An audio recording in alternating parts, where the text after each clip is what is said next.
width or depth? Good morning, coaches.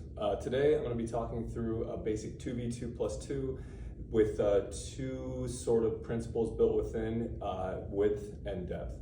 So basic setup, we have goals kind of offset, and this kind of grid, you could have something like as small as 15 by 25, or you could even make it bigger to like a 25 by 40. It just kind of depends on the space you want.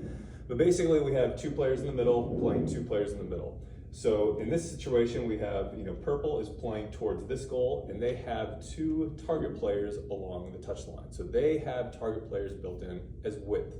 On the other hand, we have blue, who is attacking the north goal, and they have target players built in as depth.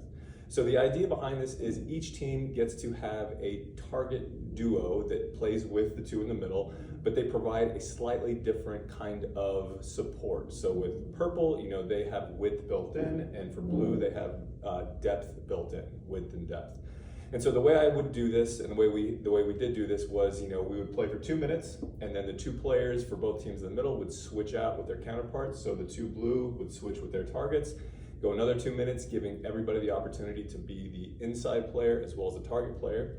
And then we paused, kind of talk through, what was working well, what was working not so well, and then we would literally switch. So then blue, instead of having target depth, they then had the target width, whereas then purple switched, and instead of having target width, they had the target depth.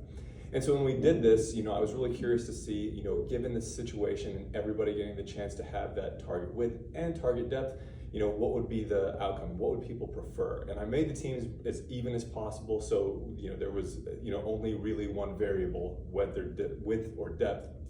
And it was interesting because I felt like having that target depth would actually be a little easier. The players in the middle could provide the width, and having that depth would be good. But interestingly enough, the team that had the width built in as target players actually won. So when we first started, we went through the first round, purple was actually winning. The ones that had the width built in, they were winning. But then when we switched and then blue had the width, they started winning. So it was interesting to me. It was interesting for me as a coach to kind of get an idea of, hey, what we think about isn't necessarily what actually manifests in the game.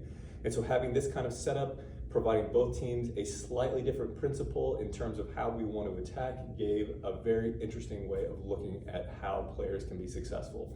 So 2v2 plus 2, width or depth. Cheers.